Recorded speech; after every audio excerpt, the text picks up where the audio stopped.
សួស្តីបងប្អូនសិស្សានុសិស្សថ្នាក់ទី11និងថ្នាក់ទី12ទាំងអស់ដែលបានចូលទស្សនា YouTube Channel គណិតវិទ្យានៃអនាគតនៅថ្ងៃនេះដែរលោកគ្រូនឹងលើកយក limit មួយដែលជាប្រភេទ limit ត្រីកោណមាត្រប៉ុន្តែយើងអាចធ្វើការតាំងដើម្បីទៅជាកសោមសន្និធានហើយអាចដាក់ជាផលគុណកត្តាដើម្បីសម្រួលបានអញ្ចឹងគេឲ្យយើងគណនា limit x កាត់ទៅរក pi លើ6នៃ2 sin x ការ៉េ x បូក sin x ដក1នៅលើ4 cos ការ៉េ x ដក3បាទអញ្ចឹងយើងដឹងហើយថាដើម្បីគណនា limit បានយើងត្រូវជំនួសតម្លៃដែលវាគិតទៅរកហ្នឹងទៅគ្រប់កន្លែងដែលមានអក្សរ x តើវាចូលរៀង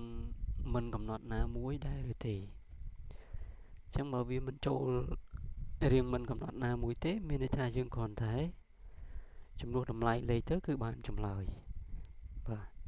ប៉ុន្តែបើវាចូលរៀងយើងត្រូវការធ្វើការគណនាអញ្ចឹង pi លើ6បើយើងគិតទៅវា30 ដឺក្រេបាទពួក pi ហ្នឹង180អញ្ចឹង180ចែក6មកបាន30អញ្ចឹងលោកគ្រូយកភាគយកមកចំនួនចូលមុនបាទ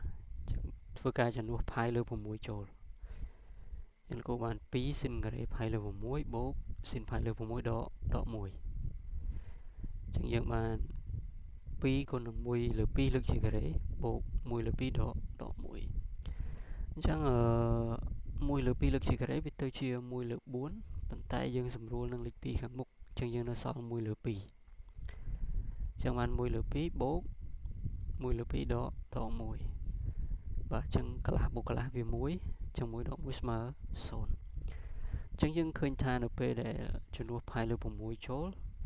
ភាគយកយើងគឺស្មើនឹង0អញ្ចឹងយើងមើលភាគបែងទៀតបើសិនជាវា0ដែរមានថាជាបញ្ហាត្រូវដោះស្រាយដោយការដាក់ជាផលគុណកត្តាប៉ុន្តែបើវាអត់0ទេគឺ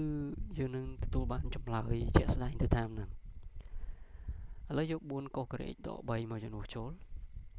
លោកគូចំនួន pi លើ6ចូលអញ្ចឹងលោកគ្រូកាត់មកបន្ទាត់ដោយសារ cos pi លើ6ហ្នឹងតម្លៃវាគឺស្មើនឹង cos 30អញ្ចឹងវារើសការ៉េ3នៅលើ2លើកជាការ៉េអញ្ចឹងរើស3លើ2លើកជាការ៉េវាបាន3លើ4បាទ3លើ4អធ្យាស្រ័យនៅខាងមុខនេះគឺលេខ4មិនមែនលេខ2ទេអញ្ចឹង4គុណនឹង3លើ4បាទអញ្ចឹងយើងសម្រួលទៅវានៅសល់3អញ្ចឹងបាន3ដក3ស្មើ0បើលោកគ្រូបញ្ជាក់ឡើងវិញខាងមុខនេះគឺលេខ4ណាប៉ុន្តែលោកគ្រូវាយចូលគឺលេខ2ជាកំហុសចេតនាអញ្ចឹងមានន័យថា limit យើងវាមានរៀងមិនកំណត់0លើ0អញ្ចឹងមុននឹងធ្វើការគណនាទៅមុខទៀតលោកគ្រូនឹងបែកភាសាក្នុងនេះវាមាន sin និង cos លោកគ្រូចង់ធ្វើវាទៅជាsin ទាំងអស់បាទអញ្ចឹងគេបាន limit x កាត់ទៅរក pi លើ6នៃ2 sin ការ៉េ x បូក sin x ដក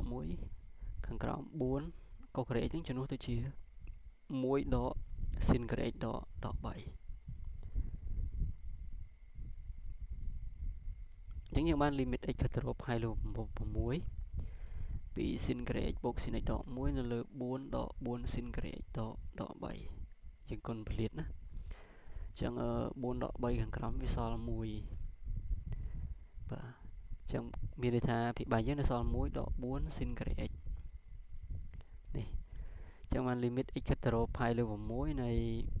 2 sin ការ៉េ x បូក sin x ដក1នៅលើ1ដក4 sin ការ៉េ x បាទមកដល់កន្លែងនេះគឺវាចេញ sin ទាំងអស់បាទចេញ sin ទាំងអស់មែនទែនទៅបើអ្នកបកកែគាត់អាចនឹងដាក់ជាផលគុណកត្តាយកតែម្ដងប៉ុន្តែលោកគ្រូចង់ធ្វើវាទៅជាកសោមសន្និធានបាទដែលយើងមានពហុធានៅភាគបែងនិងភាគយកស្រួលគិតជាងអញ្ចឹងលោកគ្រូធ្វើការតាំង t ស្មើ sin x អញ្ ចឹងនៅពេលដែល x ខិតទៅរក pi លើ6មានន័យថាតេយើងខិតទៅរកកន្លះបាទចឹង limit យើងវាបដូរពី limit x ខិតទៅរក pi លើ6នៃកសោមដែលមាន sin ប៉ុណ្ណឹងវាទៅជា limit t ខិតទៅរកកន្លះនៃ 2t ការ៉េបូក t ដក1នៅលើ1ដក 4t ការ t ការ៉េចឹងមកដល់កន្លែងនេះគឺជា limit បាទនៃភាគសន្និធានដែលយើងត្រូវគិតតាមរយៈការដាក់ជាកតាហើយសម្រួលចោលអញ្ចឹងដោយសារតេយើងគិតទៅរកកន្លះអញ្ចឹងកតារួមដែលត្រូវសម្រួលចោលវាអាចជាតេដកកន្លះឬក៏ 2t ដក1បាទអញ្ចឹងតាមរយៈការគុណខ្វែងសម្រាប់ភាគយកគឺយើងដាក់បាន 2t ដក1នៅលើ t បូក 1ហើយខាងក្រោមចូល a ការ៉េដក b ការ៉េ1ហ្នឹងគឺ1ការ៉េ 4t ការ៉េហ្នឹងគឺ 2t លើកជាការ៉េអញ្ចឹងលោកគ្រូដាក់បាន a ដក b គេថា a បូក b អញ្ចឹងខាងក្រោមគឺ1ដក 2t គេថា1បូក 2 2t នៅភាគបាយលោកគ្រូនឹងទាញសញ្ញាដកជាកតាដើម្បីឲ្យចេញ 2t ដក1ដែរអញ្ចឹងយើងបាន limit t គិតទៅរកកន្លះនៃ 2t ដក1នៅលើ 2t ដក1កតា t បូក1នៅលើដកកតា 2t ដក1កតា1បូក2 2t អញ្ចឹងសម្រួល 2t ដក1ចោលទៅវានៅសល់សញ្ញាដកទាញមកដាក់ពីមុខអញ្ចឹងបានដក limit t គិតទៅរកកន្លះនៃ t បូក1នៅលើ1បូក2 2t អញ្ចឹងមកដល់កន្លែងហ្នឹងមានថាយើងជំនួសកន្លះចូលវិញបើវា0លើ0ទៀតយើងគណនាទៀតតែបើវាលែង0លើ0ហើយមានថាជាចម្លើយអញ្ចឹងវាស្មើដកជំនួស t ដោយកន្លះបូក1ហើយក្រោម1បូក 2t វាទៅជា1បូក2គុណកន្លះអញ្ចឹងសម្រាប់ភាគយកកន្លះបូក1ហ្នឹងវាទៅជា3លើ2វាថាយើងយក2បាទ2នៅខាងក្រោមលេខ1ហ្នឹងទៅគុណនឹង1